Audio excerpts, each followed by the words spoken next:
ETF index mutual funds నేర్చుకుని stock మార్కెట్లో రాణించాలనుకుంటున్నారా? వెంటనే ఈ నెంబర్కి కాల్ చేయండి. నమస్తే రమగారు. నమస్తే జయ. రమగారు, మనం నవలల్ని తీసుకొని ఆ నవల యొక్క ఇతివృత్తం మొత్తం బ్రీఫ్గా మనం ఒక స్టోరీ రూపంలో చెప్పుకుంటున్నాం. మరి ఈరోజు ఏం చెప్తున్నారు? సంక్షిప్త శబ్ద చిత్రం లాగా. అంతే. చిన్నప్పుడు రేడియోలో వచ్చేది సినిమా అంతా బ్రీఫ్గా చెప్పేయటం, కొన్ని ఇంపార్టెంట్ డైలాగులు అవి. తర్వాత సినిమా కథని బ్రీఫ్గా పత్రికలో కూడా వేసేవాళ్ళు, అలాంటివి ఉండేవి. ఇది బాగుంది, నాకు సినాప్సిస్ చెప్పడం, కథలో సారాంశం చెప్తామన్నమాట. బాగుంది. ఎద్దనపూడి సులోచనారాయణ గారిది ఆరాధన.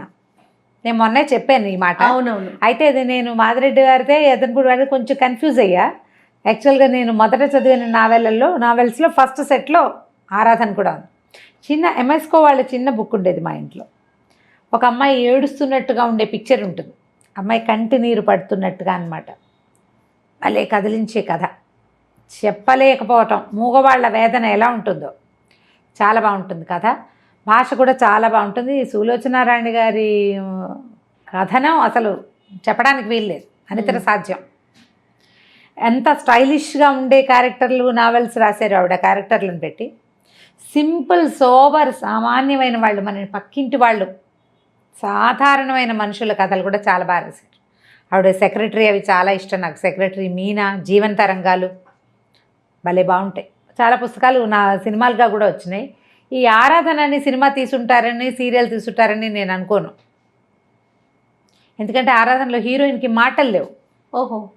మూగమ్మాయి, మూగవాళ్ళని పెట్టి సినిమా తీసేంత ధైర్యం ఉండదు జనాలకు. మరి అవి బాగుంటాయి. ప్రేమలేఖలు, సిరివెన్నెల మనం చూస్తాం, సుహాసిని, అదొకటే కనిపిస్తుంది.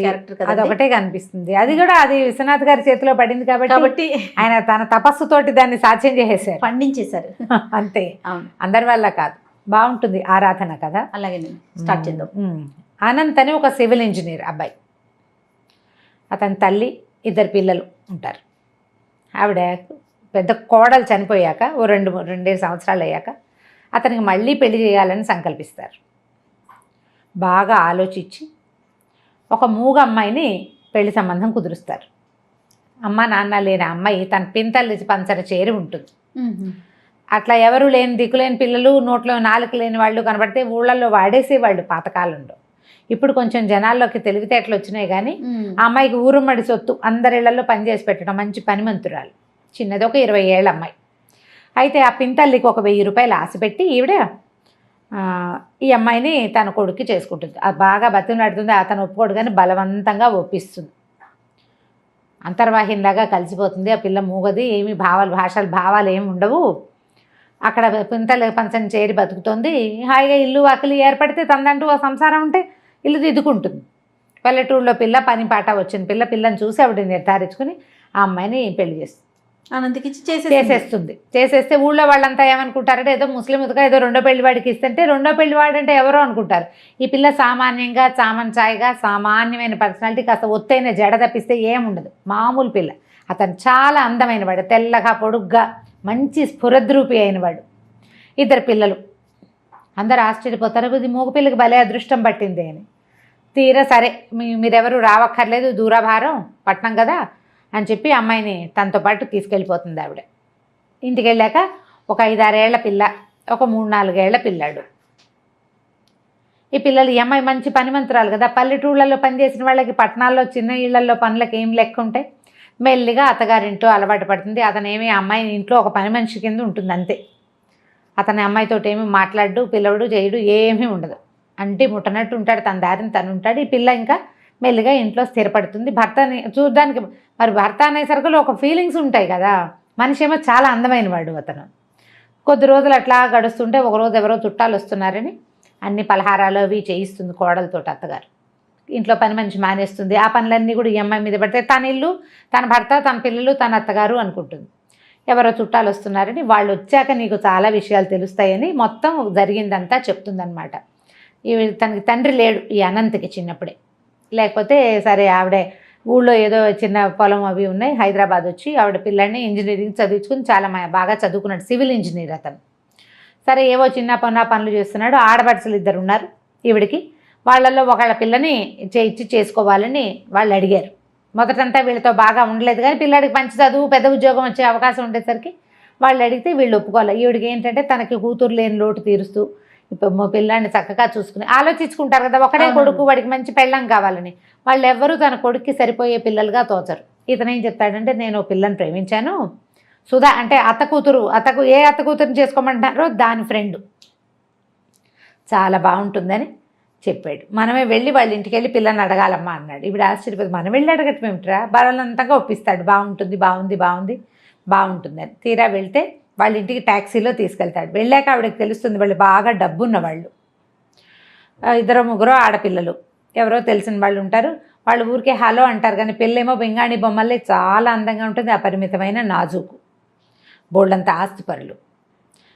ఈవిడ ఒప్పుకోదు ఆ పెళ్ళికి. వాళ్ళు పెళ్లి గురించి వాళ్ళు ఏం మాట్లాడరు. ఈవిడ ఆ ఇంటికి వెళ్ళి మీ పిల్లని మా పిల్లాడికి ఇవ్వండి అని అడగటం ఎలాగో ఈవిడికి అర్థం కాదు. ఇంటికి వచ్చాక తల్లి కొడుకు పోట్లాడుకున్నారు. ఆవిడ చెప్తుంది అనమాట ఈ సంగతి అంతా. తను చక్కగా కలిసిపోతుంది, నాకు ఎంతో ఇష్టం, ఆ రాధ అంటే పంచప్రాణాలు ఈ అనంత్కి.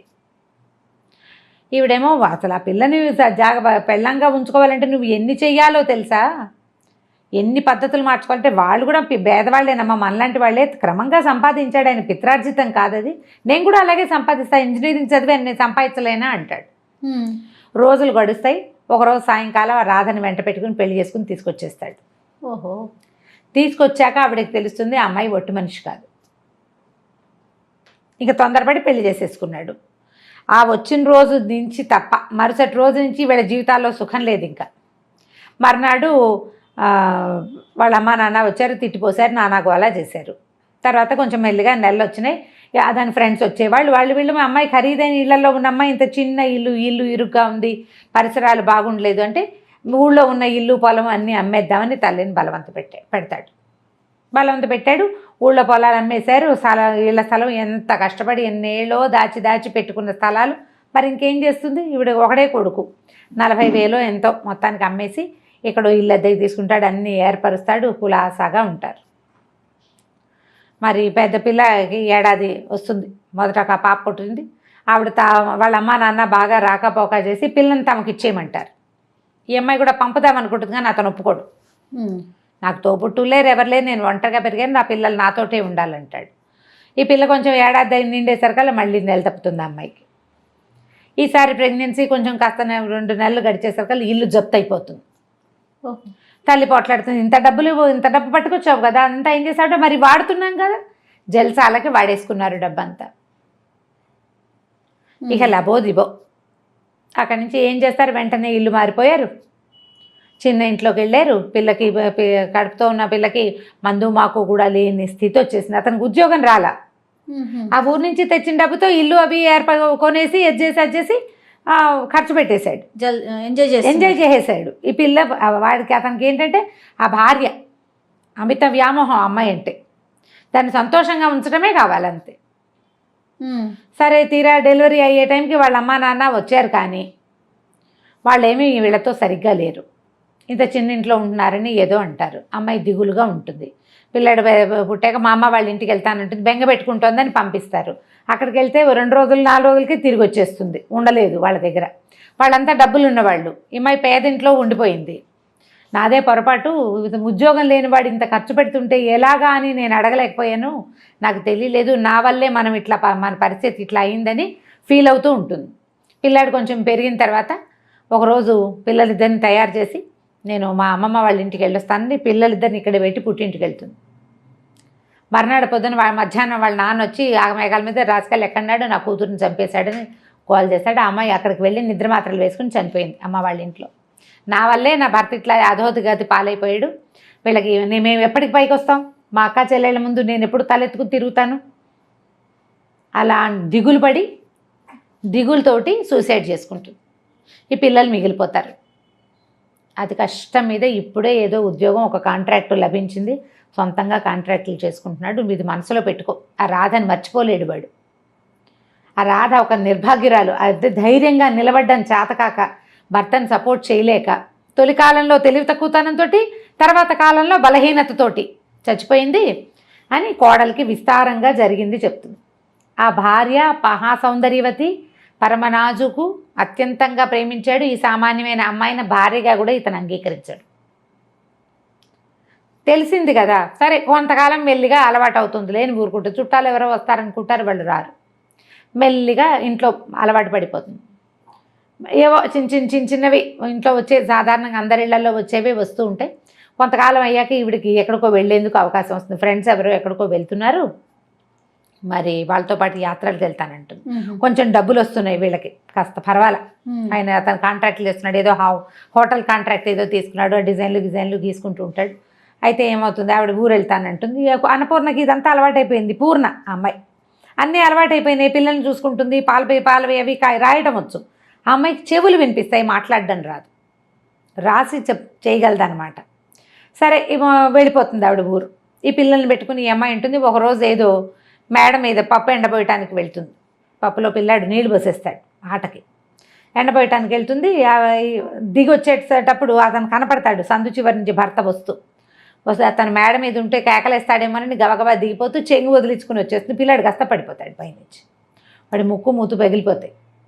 తెలుస్తుంది బ్లడ్ వచ్చేసింది. సరే ఏదో పౌడర్ రాసి ఏదో చేయబోతుంది. ఈ లోపల తండ్రి వస్తాడు.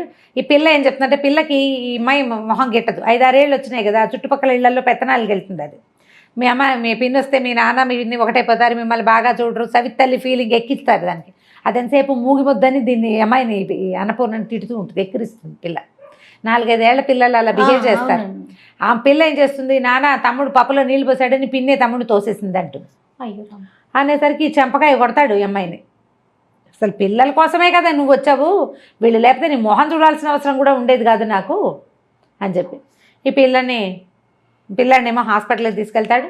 ఆ రాత్రంతా భారంగా గడుస్తుంది. మర్నాడు పొద్దున పిల్లాడు మాటలు వచ్చేసిన పిల్లవాడే కదా, వాడు పిన్ని నన్నేం తోయలేదు, నేనే పడిపోయాను చెప్తాడు. ఆ పిన్ని దిగేశాక నేను పడ్డానని చెప్తాడు. పిన్ని అక్కడ లేదా, దిగేసింది, అయినా పిన్ని నన్ను కొట్టదు, పిన్ని మంచిది. అక్కే ఎంతసేపు పిన్నితో ఎక్కిరిస్తుంది, పిన్నితో సరిగ్గా మాట్లాడుతూ అడుగుతాడు కూతుర్ని, అలా ఎందుకు చెప్పావు నువ్వని. ఏమో నాకేం తెలుసు, పప్పులో నీళ్ళు పోసాడు, నేను కేకలేశాను, ఆవిడేం అనలేదు, మూగిది కదా అదేం అందు, పైనుంచి వచ్చింది, వెనకాల వాడు పడ్డాడు, పిన్ని తోసేసింది అనుకున్నా కోపంతో అని చెప్పేస్తుంది. ఇక ఈ భార్యని పాపం అతనికి ఏం చేయాలో తెలీదు, దీనికి మాటలు రావు. ఒకవేళ నేను కాదు అవును అని చెప్పడానికి కూడా అమ్మాయికి చేత కాదు. సరే ఇంకా భార్యను కన్సోల్ చేసి దగ్గరికి తీసుకుంటాడు. మెల్లిగా ఆ అమ్మాయితోటి ఉండటానికి అలవాటు పడిపోతాడు. అమ్మాయి ఎక్స్ప్లాయిట్ చేయడం చేత కాదు, తనకి క్లోజ్గా ఉంటుంది అంతే.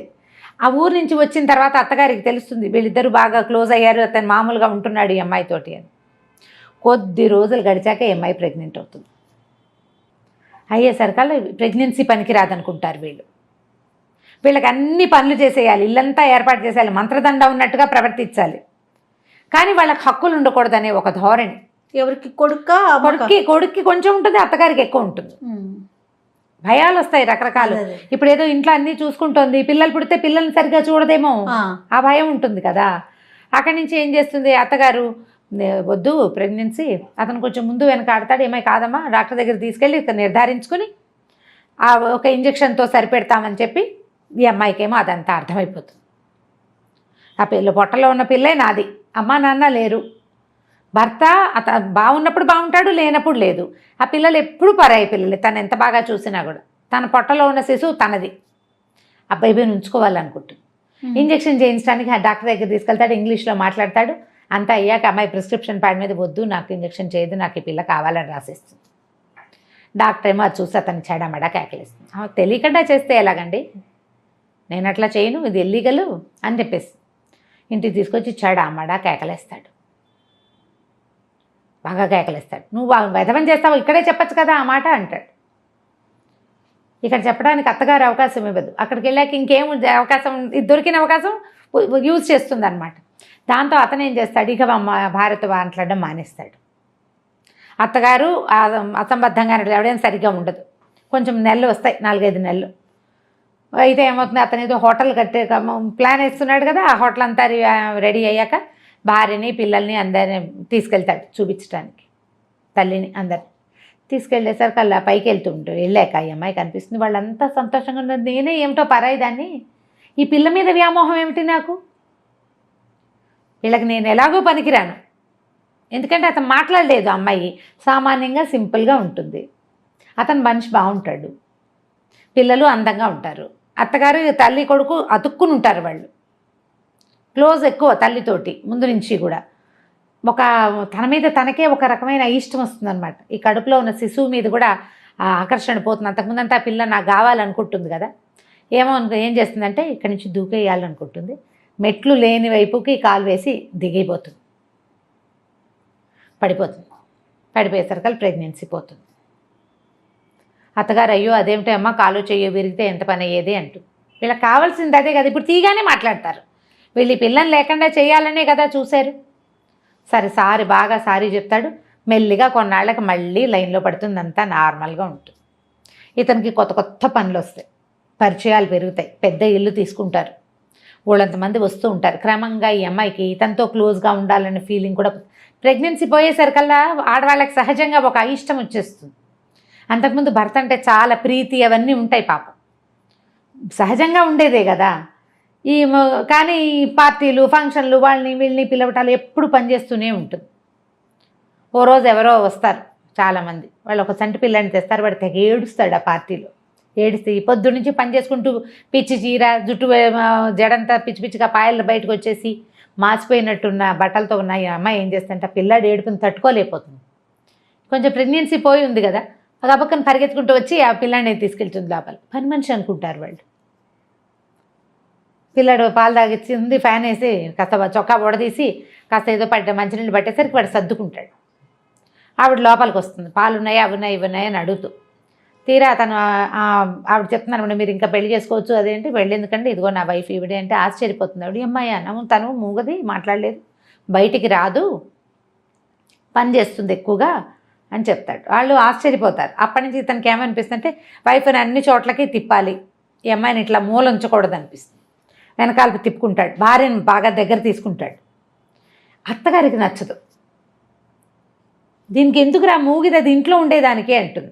అయినా అతను ఒప్పుకోడు. కాదమ్మా నేను అట్లా వదిలేను, తను వచ్చాకే నా జీవితం బాగుపడింది, ఇల్లు ఎప్పుడు శుభ్రంగా ఉంటుంది, పిల్లలు కడిగిన ముత్యాల్లా ఉంటారు, ఖర్చు రూపాయి ఎంత రూపాయి ఇస్తే అందులోనే ఖర్చు పెడుతుంది, ససేమిరా రూపాయి ఎక్స్ట్రా చేయదు, మంత్రదండం ఉన్నట్టుగా ప్రవర్తిస్తుంది, చేతిలో పని చేసుకుంటుంది. రాధతో నా జీవితం ఇలా కావాలనుకున్నా, కానీ రాధకి పని రాదు, పాట రాదు, ఏమీ రాదు, అందం తప్ప. నేను రాధని ప్రేమించాను కానీ నాకు కావాల్సింది ఇది జీవితం, ఇది ఈ అమ్మాయి దగ్గర ఉంది అని ఇంకా భార్యను తనతో పాటు తిప్పుకోవటం మొదలు పెడతాడు. కొద్ది రోజులు అయ్యాక ఎవరో ఒక పార్ట్నర్ కలుస్తారు. ఆ పార్ట్నర్ వాళ్ళ పిల్లలు బాగా తిరుగుతుంటారు. వాళ్ళకు సరోజని ఒక యంగ్స్టర్ పిల్ల ఒకటి ఉంటుంది, ఒక 20 ఏళ్ల పిల్ల. అది హ్యాండ్సమ్గా ఉన్న ఈయనకి అట్రాక్ట్ అవుతూ ఉంటుంది ఎంతసేపు. ఆనంద్కి ఇతను వెనకాల పడుతుంది, ఎంతసేపు అక్కడికి వెళ్దాం రా అని తీసుకెళ్తుంది. కొంచెం హ్యాండ్సమ్గా ఉన్న మగవాళ్ళు కనిపెట్టేసరికి పిల్లలకి అవకాశం ఉందనుకో, వీళ్ళు ఆటోమేటిక్గా కొంచెం అట్రాక్టివ్గా ప్రవర్తిస్తారు, ఫ్లర్టీగా ప్రవర్తిస్తుంది. ఈవిడికేమో ఆ పిల్ల వస్తే బాగుందనిపిస్తుంది అత్తగారికి. ఈ పిల్ల నువ్వు నేను ఉంటామా, మన ఇల్లు ఎప్పుడూ నిశ్శబ్దంగా ఉంటుంది. పిల్లలిద్దరు, రెండో పిల్లాడు కూడా స్కూల్కి వెళ్ళిపోవటం మొదలు పెడతాడు, పని లేదు, పని వాళ్ళు ఉన్నారు ఇంట్లో. అత్తగారు రోజు సరోజన చేసుకుందాం వీడికి అని మొదలు పెడుతుంది. ఆ రోజుల్లో ఇలా ఉండేవి.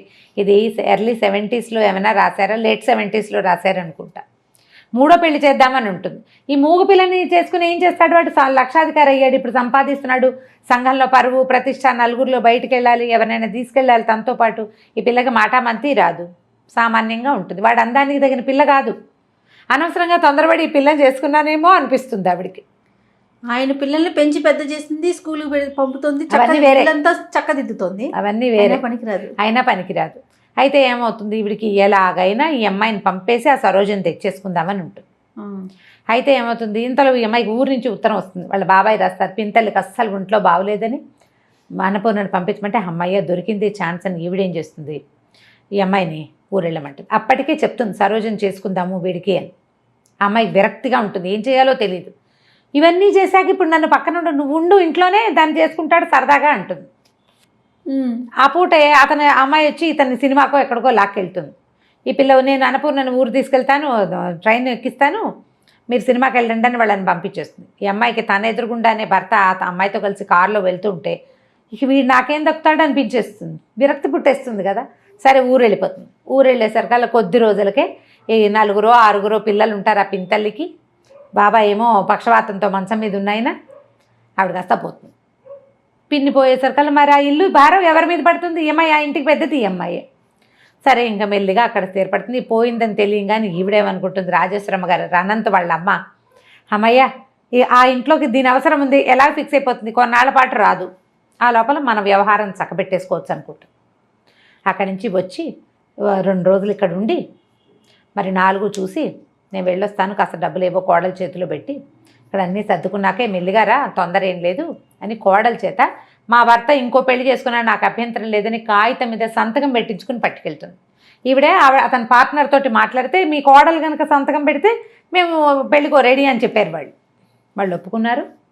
సంతకం పెట్టి ఈ కాగితం నా దగ్గర ఉంటే వాళ్ళు ఒప్పుకుంటారని చెప్పి సైన్ చేయించేసుకుంటారు. ఎన్ని రోజులైనా ఈ అమ్మాయి ఇక్కడి నుంచి కదలకపోయేసరికల్లా బాబాయికి ఆశ్చర్యంగానే ఉంటుంది, ఏమిటి వెళ్ళదు, వాళ్ళ అత్తగారు ఉత్తరం రాయదేమిటి అని. అయితే మెల్లిగా ఏం చేస్తుందంటే ఈ బాబాయ్ గారు మరి ఇంకేం చేస్తారు, ఇల్లు చూసుకోవాలిగా, ఆయన ఏమో ట్యూషన్లు చెప్పడం మొదలు పెడతాడు. ఈ అమ్మాయి ఏమో ఈ పిల్లలకి వెనకాల దొడ్డంతా బాగు చేసి కూరగాయలు వేయిస్తుంది, బట్టలు కుట్టించి నలుగురికి ఊళ్ళో. మరి వీళ్ళకి డబ్బులు ఎక్కడి నుంచి వస్తాయి పాపం? అంతకుముందు పిన్ని ఏదో చేసేది. మెల్లిగా పిల్లల్ని ఇల్లు సంసారం అక్కడ దిద్దింది కదా, ఇక్కడ కూడా దిద్దడం మొదలు పెడుతుంది. మొదలు పెట్టేసరికల్లా ఉత్తరం గిత్తరం ఏం రాదు. బాబాయ్ నిలదీసి అడుగుతాడు, ఏమిటమ్మా మీ ఆయన ఉత్తరం రాయలా, మా అత్తగారు ఉత్తరం రాయలేదంటే, బాబాయ్ ఇంక నేను వెళ్ళను, మా అత్తగారి ప్లాన్లో ఉంది, నా శక్తి ఉన్నంత వరకు నీ ఇల్లు కాపాడుతాను, నీతో పాటు నన్ను ఉండనివ్వని. ఆయన ఆశ్చర్యపోతాడు, ఏం చేయాలో అర్థం కాదు. ఊళ్ళో వాళ్ళకు కూడా అంతకుముందు చాలా అందమైన మొగుడు, మంచి ఇంజనీరు, అత్తగారు కూడా శుభ్రంగా ఉంది, అమ్మాయి వెళ్ళిపోతుంది అనుకుంటారు. వెళ్ళకపోయేసరికి వాళ్ళకి అనుమానంగానే ఉంటుంది, ఏమిట్రా వెళ్ళటం లేదు, వాళ్ళు ఉత్తరాలు రాయట్లేదు, ఉత్తరం వచ్చితే ఊళ్ళో తెలిసిపోతుంది పల్లెటూళ్ళలో. సరే సడన్గా ఒకరోజు ఇంక అయిపోయి ఉంటుంది పెళ్ళి అనుకుంటుంది. ఆవిడ ఉత్తరం రాస్తుంది అత్తగారు ఒకసారి, వాళ్ళ మేనమావలతో మాట్లాడామని, సింపుల్గా ఇంట్లోనే పెళ్లి చేయదలుచుకున్నామని, అంతా అయ్యాక ఇక్కడంతా సర్దుబాటు అయ్యాక ఉత్తరం రాస్తాను, వీలు చూసుకుని వచ్చేద్దుగానే రాస్తుంది. కోడలను వదలదు ఆవిడ, ఈ పని చేయడానికి కావాలి కదా, ఆ ఇల్లు దిద్దడానికి ఈ అమ్మాయి కావాలి. ఆ అమ్మాయి సరదాగా చిన్నపిల్ల, దానికేమొచ్చు ఈ పనులన్నీ? ఇల్లు వాకిలి చూడడం అంటే చిన్నపిల్లల వల్ల కాదు కదా, గడిగట్టిన వాళ్ళు కావాలి. ఉత్తరం రాయిస్తానని రాస్తుంది. ఆ ఉత్తరం తీసి బాబాయ్ చేతులు పడుతుంది, ఇదిగో ఇది నా పరిస్థితి అని. ఇక మెల్లిగా ఊళ్ళో స్థిరపడుతుంది. బట్టలు కత్తిరించడాలు, అవి ఇవి జాకెట్లు కుట్టడాలు, అమ్మాయికి వచ్చిన పనులు. మెల్లిగా దొడ్డి వాకిలి ఏర్పరిచి చిన్నపిల్లల్ని స్కూల్కి పంపించి, పెద్ద పిల్లల్ని స్కూల్ పంపించి తనతో ఉంచుకొని వంట పని నేర్పించి ఏదో తంటాలు పడుతూ ఉంటుంది. సడన్గా ఓ రోజు టెలిగ్రామ్ వస్తుంది. ఆయన మా బాబాయ్ అంటాడు, పూర్ణ ఏమిటమ్మా అట్లా అన్నావు, మీ ఆయన నిన్ను పంపించమని ఉత్తరం టెలిగ్రామ్ పంపించాడమ్మా చూడు అంటే. ఈవిడేమనుకో అమ్మ ఏమనుకుంటుందంటే, వాళ్ళకి ఏవో పిల్లలకు ఒంట్లో బాగుండలేదని ఇచ్చాడు టెలిగ్రాము, చిన్నపిల్ల దానివల్ల కాదు, అత్తగారు పెద్దది ఆవిడ వల్ల కాదు, అందుకని నన్ను పిలుస్తున్నారు వీళ్ళు, నేను వెళ్ళినాను వేసుకుంటాను. 4 రోజుల తర్వాత ఉత్తరం వస్తుంది. ఈయనకే రాస్తాడు, రంగనాథం గారు నేను అనంతని మా అమ్మ తీర్థయాత్రలకు వెళ్ళింది, పిల్లలకి తీవ్రమైన అనారోగ్యం, బాబు దక్కేలాగా లేడు, పూర్ణని పంపించండి, నేను ఒక్కడినే చూసుకోలేకపోతున్నాను, నాకు చాలా పని ఒత్తిడి, పిల్లలకి జ్వరాలు అని రాసేసరికి ఇక ఆగలేకపోతుంది. ఆ పిల్లాడంటే చాలా ముద్దు, పెంచిన మమకారం ఉంటుంది కదా. సరే అక్కడి నుంచి ఈ అమ్మాయి వస్తుందని వాళ్ళకి తెలియదు కదా, ఇంటికి రైల్వే స్టేషన్కి దగ్గరే, స్టేషన్ నుంచి ఇంటికి వెళ్ళటం తెలుసు తనకి. స్టేషన్ నుంచి ఇంటికి వెళ్ళేసరికల్లా డాక్టరు భర్త ఎదురుపడతారు ఇంట్లో నుంచి వస్తూ. ఈ అమ్మాయిని చూస్తూనే ఆశ్చర్యపోతాడు, ఎవరొచ్చారు ఎలా వచ్చావు అంటే ఏం మాట్లాడదు. సరే అని దారిస్తాడు, లోపలికి వెళ్తుంది. ఇల్లు నేను వదిలేని పెట్టిన ఇల్లేనా ఇది అని ఆశ్చర్యపోతుంది. ఇల్లంతా మురికి కూపం, అత్తగారు ఇట్లా ఉన్న ఇల్లు ఎలా వదిలిపెట్టి వెళ్ళిపోయిందో అర్థం కాదు అమ్మాయికి. పిల్లలు మంచాల మీద ఉన్నారు, మంచాన్ని బంతిలా ఉండే పిల్లాడు బల్లిలాగా మంచానికి అతుక్కుపోయి కనిపిస్తాడు. ఆ కూతురికి విపరీతమైన జ్వరం, ఇల్లంతా మందు సీసాలు, అతని చొక్కాకి గుండీలు లేవు, ప్యాంటు మీదంతా మందు మరకలు, ఇల్లంతా మహాలోకంలాగా ఉంటుంది, మాసిపోయిన బట్టలు ఎక్కడ పడితే అక్కడ. ఈయన టెన్షన్తో కాల్చేసిన సిగరెట్ పీకలు. ఏం చేస్తారు? అక్కడి నుంచి వచ్చాడు. వచ్చిన తర్వాత చూస్తే పిల్లకి బాగా సీరియస్ అయిపోతుంది. పిల్లవాడికి జ్వరం జారిద్దప్పుడే పిల్లకి సీరియస్ అయిపోతుంది. ఏవో మందులు తీసుకొస్తాడు. ఏం చేస్తుంది, ఇంకా గబగబా కొంగు బిగించి మెల్లిగా ఓ పక్క నుంచి మొదలుపెట్టి ఇల్లంతా ఊడ్చి ఎత్తిపోసి చెత్తలని పిల్లల పక్కలు మార్చి తను తెచ్చుకున్న పెట్టెలోంచి పక్క దుప్పట్లేవి, ఉతికిన దుప్పట్లే లేవు ఆ ఇంట్లో. తను తీసుకొచ్చిన సూట్ కేసులోంచి తన చీరలే, ఇస్త్రీ పెట్టుకున్న చీరలన్నీ మడతలు విప్పి మంచం మీద వేసి పిల్లల్ని పడుకో. శుభ్రమైన పక్కలు లేకపోతే జబ్బులు పెరిగిపోతాయి.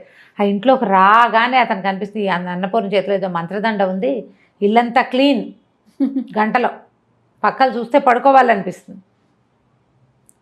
ఎన్నిసార్లు అనుకుంటాడనమాట అతను, ఈ అమ్మాయి ఉండబట్టే నా జీవితం హాయిగా ఉంది అని. అది ఇప్పుడు అనిపిస్తుంది. సరే పిల్లవాడికి ఏదో ఎప్పటికీ ఎన్ని రోజులు తిండి పెడితే వాడు కోలుకుంటాడు. ఈ పిల్ల కాస్త బాగా దిగినాసి వెళ్ళిపోతుంది. ఒళ్ళు వెచ్చబడితే బతుకుతుంది, లేకపోతే లేదు. చల్లబడిపోయింది అనమాట శరీరం, వెళ్ళు ఇదంతా పోయింది. సరే అక్కడి నుంచి చూస్తూ ఉంటారు ఇద్దరు ఒంటి మీద చేసి ఒక తెల్లవారుజామున ఎప్పటికో మొత్తానికి దానికి పిల్ల కాస్త పొట్ట దగ్గర వెచ్చబడుతుంది. సరే అప్పుడు లేచి మళ్ళీ మందేసి డాక్టర్ని పిలుచుకొచ్చి ఏదో చేస్తే మొత్తానికి పిల్ల సేఫ్. అక్కడి నుంచి పెళ్ళాని దగ్గర కూర్చోబెట్టుకుంటాడు. నువ్వు ఎందుకు వెళ్ళిపోయావు? ఎవరికైనా మంచి వాళ్ళకి అన్యాయం చేస్తే అది మనకే కొడుతుంది. నేను నీకు చేసిన అన్యాయం, నీ గర్భంలో ఉన్న శిశువుని చంపేద్దామని ప్రయత్నం చేసి ఎంత పొరపాటు చేశానో, పిల్లాడికి అనారోగ్యం వచ్చి వాడు తలకిందులైపోయినప్పుడు నాకు నువ్వే గుర్తొచ్చావు. నీ పట్ల చాలా అనుచితంగా ప్రవర్తించాను నేను. మా అమ్మ ఏమో ఇప్పుడు కొత్తగా ఇంకోటి మొదలుపెట్టింది. ఆ సరోజని నన్ను పెళ్లి చేసుకోమంటుంది. నాకు అలాంటి పెళ్ళాం అక్కర్లేదు. రాధని నేను చాలా ప్రేమించాను, కానీ నాకు రాధతో నాకు కావాల్సిన జీవితం అయితే లభించలే. అది నీ దగ్గరే లభించింది. నువ్వు ఉండటం వల్లే నేను హాయిగా ఉన్నాను. ఎంత పని చేసి వచ్చినా ఇంటికి వచ్చేసరికల్లా తెల్లటి పక్కలు, వేడి నీళ్ళు, శుభ్రమైన భోజనం, అంతకంటే ఏం కావాలి జీవితానికి? చాలా శ్రమపడి వచ్చిన వాడికి అదే కావాలి. నాకు ఆ విశ్రాంతి నీ దగ్గరే లభించింది. నేను వద్దన్నాను. నా మీద కోపంతో అమ్మ తీర్థయాత్రలకు వెళ్ళిపోయింది. నాకు తెలిసిన అమ్మాయి కడుపుతో ఉంటుంది. ఇవి వచ్చేసరికి తెలుస్తుంది అనమాట. తను ఆశ్చర్యపోవడానికి కారణం అమ్మాయి గర్భవతి అని తెలియదు ఇతనికి. లేత నెలల్లోనే వెళ్ళిపోతుంది. 4-5 నెలలు గడిచిపోయినాయి కదా వెళ్ళిపోయి. కొంచెం పొట్ట ఎత్తుగా కనపడితే ఇతనికి తెలుస్తుంది అనమాట. అప్పుడు నువ్వు ఇక్కడే ఉండిపో, నువ్వు ఇలాంటి ప్రయత్నం చేయొద్దు, నువ్వు నాతో పాటే ఉండు, నువ్వు లేనిదే నేను ఉండలేను. అసలు నేను రాధ వెళ్ళిపోయినా భరించగలిగాను, నువ్వు లేకపోతే నువ్వు ఉండటం నా వల్ల కాదని చెప్పేస్తాడు. ఏం సమాధానం చెప్తుంది అమ్మాయి? ఏంటి బోల్డని అనుమానాలు వస్తాయి. వీళ్ళకి తను అక్కర్లేదు అని తెలుస్తూ ఉంటుంది ప్రతిసారి. ఇప్పుడు తనే కావాలని అర్థమైంది కదా, ఇప్పుడు మాటలు లేవన్నమాట. ఇంకా ఇదే లాస్ట్ సీన్. ఎంత బాగా రాస్తారంటే చిన్న డీటెయిల్స్ కూడా ఎట్లా ఒకళ్ళు ఇంకొకళ్ళని అపార్థం చేసుకుంటారు జీవితంలో. పిల్లలు ఎట్లా కొంతమంది దగ్గర అవుతారు, ఎలా దగ్గరికి రారు. మనుషులు ఎంత స్వార్థపరులుగా ఉంటారు. చిన్నప్పటి నుంచి ఈ పిల్లతోటి పని చేయించుకుని పింతలేమో 1000 రూపాయలకి ఆశపడి ఈ పెళ్లి చేస్తుంది. చూడండి, అన్ని పనులు చేయించుకుని తన కొడుకు బాగా జీవితంలో స్థిరపడంగానే ఈ అమ్మాయిని వదిలించుకుని ఇంకో కోడల్ని తెచ్చుకోవాలనుకుంటుంది అత్తగారు. అలాగే ఉంటారు కదా మానవ నైజాలు. ఇట్లా జీవితానికి దగ్గరగా ఉండే కథలు కొన్ని ఎంత కదిలిస్తాయంటే, ట్రై చేసి అంటే అందరూ మనసు ఎక్కడ దొరుకుతుంది అని అడుగుతున్నారు. బుక్ షాపుల మీద పడి వెతకాలమ్మా. మన దగ్గరలో ఉన్న బుక్ షాప్స్ వెతుక్కోవాలి, బుక్ ఫెయిర్స్కి వెళ్ళాలి. మీరే కొత్తవి ఇన్వెంట్ చేసి చూసి కొత్త పుస్తకాలు తెచ్చుకోగలుగుతారు. నన్ను ఒకరు అడిగితే నేను అదే, మీరు వెళ్ళి షాప్కి ఏమైనా ఎక్కడ దొరుకుతుంది అని అంటే మందా మాక పుస్తకం షాప్లోకి వెళ్ళి కొనుక్కోవటమే, వెతకటం దానికోసం. బుక్ హౌస్లు మనకి ఆన్లైన్ కూడా దొరుకుతాయి. ట్రై చేసి కొని చదివి చూడండి. ఆరాధన, ఎద్దనపూడి సులోచనారాణి గారి ద బెస్ట్ నావెల్స్లో ద బెస్ట్ నావెల్. రీడింగ్ స్కిల్స్ని డెవలప్ చేయడంలో భాగమే ఈ నావెల్స్, ఈ కథలు చెప్పటం.